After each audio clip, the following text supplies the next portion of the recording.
What is up, everyone? Thanks for joining me. Today we're going to have a conversation about cemeteries and Hiram's Tomb.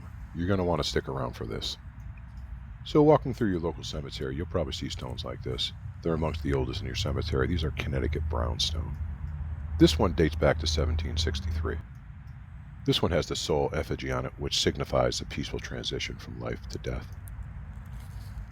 Here we see a beautiful example of some blue granite.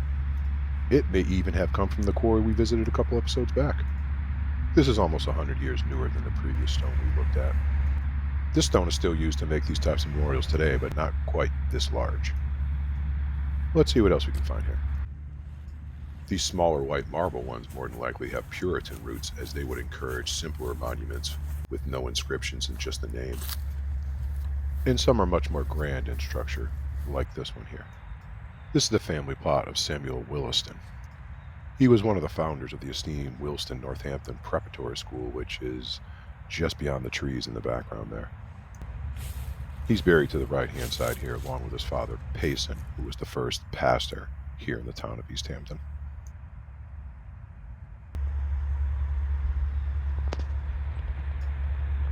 This is limestone, and it was very common in New England cemeteries in the 19th century due to its availability and ease of carving.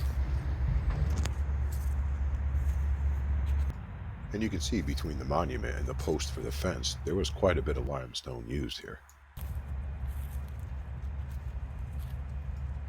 But some of these gravestones aren't even stones at all. Let me introduce you to white bronze, or really what it is, zinc. Listen to it as I knock on. These were extremely popular in the late 19th, early 20th century, and most of them were manufactured by the Monumental Bronze Company from Bridgeport, Connecticut. You can see this exact monument on page 21 of their catalog. These plates here are made to order and can be swapped out by removing these bolts right here. They fell out of favor after World War I and are a rarity today, and a lot of folks are trying to preserve them. Here we are at the old burying grounds on the campus of historical Deerfield. We just left the cemetery in East Hampton, Mass. The cemetery implies eternal rest. The Puritans believed that once your soul had left your body, it was just a husk, and the burying grounds was just a repository for it.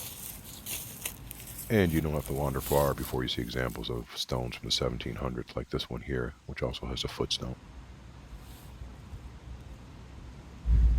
But we're not here for that.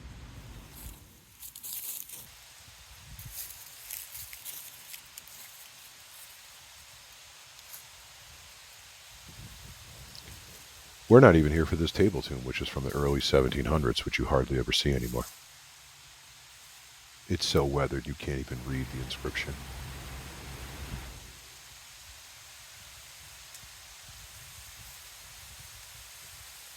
One of the things we are here for is on the other side of these table tombs.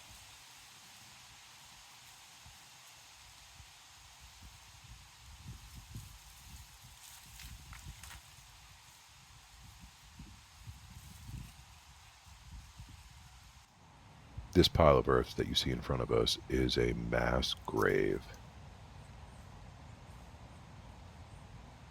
On February 29th, 1704, the raid on Deerfield occurred. 48 Deerfield residents were killed during the attack, including men, women, and children. Many were killed during the initial assault, while others were executed if they could not keep up with the pace of the retreating parties. We have one more stop to make. It's in the center of this burial ground.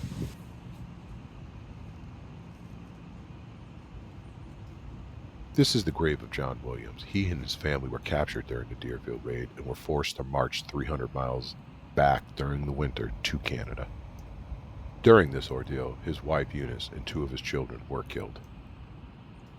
He was eventually ransomed back and returned to Deerfield, although one of his daughters decided to stay with the Mohawks who had captured them.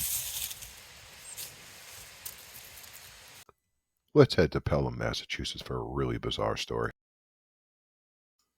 This is the grave of Warren Gibbs, and you can see by the gravestone, he died of arsenic poisoning.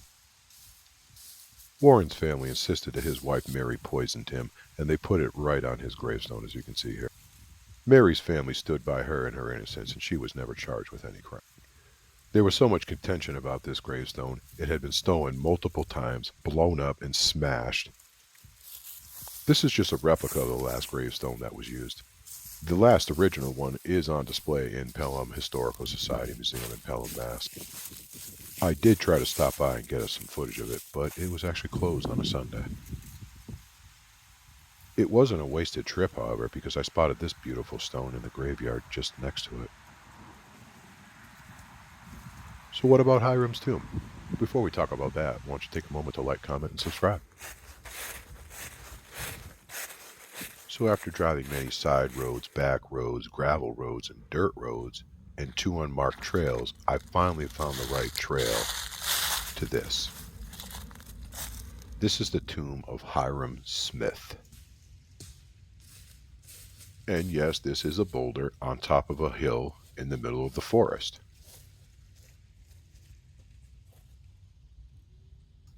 It's 10 feet high in some areas and approximately 30 feet long. Not only does it contain Hiram's body, who died in 1873, but it also contains the body of Sarah Toogood, his sister, who died in 1869. Hiram was adamantly opposed to being buried underground, and there are many stories as to why this is. One of which was as a child he saw bodies float out of a graveyard after a heavy rainstorm. Happy Halloween, everyone.